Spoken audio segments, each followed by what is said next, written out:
Simula po nung itinampok namin ang paandar ng isang vlogger na Money Hunt Challenge, aba, marami pong gumaya. At ngayon, hindi na lang pera ang madalas na ipinamumudmod. Meron pang kasamang groceries, vouchers, at coupons. Mula nung itampok dito sa KMJS, ang money hunt o yung pag-iiwan ng pera sa mga pampublikong lugar na ipopost sa social media kung nasaan at kung sinong unang makakita, kanila na. Marami nang nakigaya. Isa na ang Generous Santang ito mula sa San Pablo sa Laguna. Napanood sa KMJS and na-inspire ako. Nag-ipit ako ng 1,000 dun sa may hagdanan ng Sampaloc Lake. Nagulat ako, may naghanap, ang dami. Ang mga ipinamimigay na papremyong 500 o 1,000 piso galing sa sarili niyang bulsa.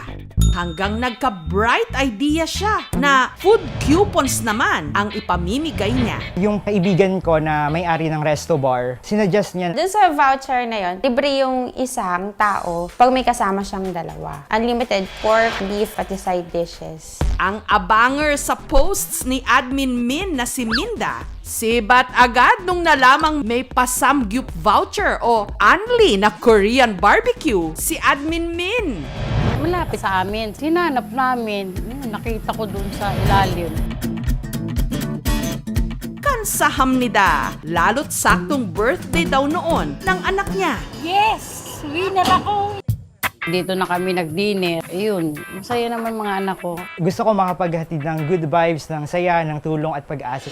Ang online seller namang si Richard, hindi lang cash ang ipinamimigay. Meron pang pag-grocery at relo. Humina po yung benta sa online. Naghanap po ako ng way kung paano po namin maipamimigay. Yung budget po na nilalahan namin weekly is 5,000 to 6,000. Ang makakakuha ng pera, may bonus pang grocery.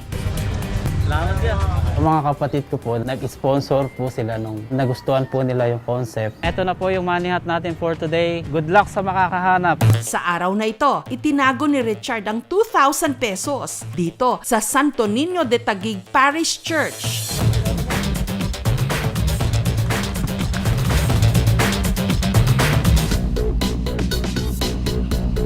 Wala pang 5 minuto mula nung i-post ni Richard ang video. Bayad guys, kung may finder tayo. Hello sir. Congratulations po. Open nyo sir. Nice, sobrang saya. Siguro pang dagdag na rin sa business. Sa sunod na 2 dumating naman na walang naabutan, Opo ma'am, nakuha na po. Kunin ko lang po ma'am. may pa-consolation pa si Richard, relo at bigas. Congratulations po. Kapag may nakikitang may nananalo na masaya, sarap po sa pakiramdam yun. Pero ang tila pinakagalante sa lahat, ang money hunt master mula sa Pampanga, ang businessman na si Shiwen. Never ko naranasan yon nung ako ay bata pa. Kasi titinda ako ng pandesal sa daan, goods na ako. Paano yung mga ibang tao? Dumating nga raw sa puntong sa isang araw, ang kanyang napamigay, umabot ng 100,000 pesos. Pinakamababa namin binigay dyan is 5,000. Galing sa dugot pawis ko. Halos araw-araw, gabi-gabi, hindi na kami natutulog para lang makapaglagay ng pera. Huwebes ng gabi, si Shiwen Sino kaya makakuha nito? namudmud ulit ng 20,000 na itinago nila sa iba't ibang lugar sa Arayat, sa Pampanga. Kaya tayo nagpapamoney hunting ng gabi kasi ito lang yung available time natin. Also, ito yung pagkakataon natin yung makapaglagay ng walang nakakakita.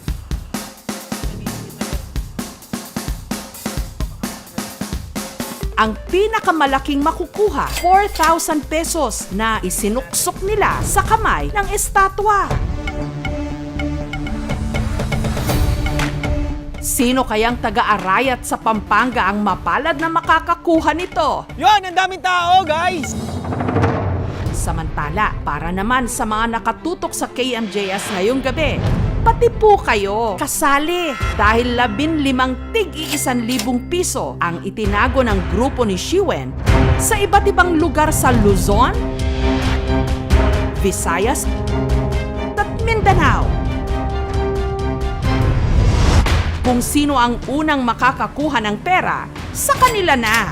Saan-saang lugar kaya ito? Baka sa bayan o syudad ninyo, kaya walang tulugan. At Pilipinas, maki-money hunt na. Dahil ang mga lugar na yan, ia-anunsyo na sa aming pagbabalik. Ipinost na ng negosyanteng si Shiwen ang anunsyo sa kanyang pa-money hunt. 20,000 for you guys. Ang ipinamimigay nila, 20,000. Sino kaya makakuha nito? Ang grand prize, 4,000 pesos na itinago niya sa kamay ng estatwa sa park na ito sa Arayat, Pampanga. Maya-maya lang, dinumog na ng tao ang lugar.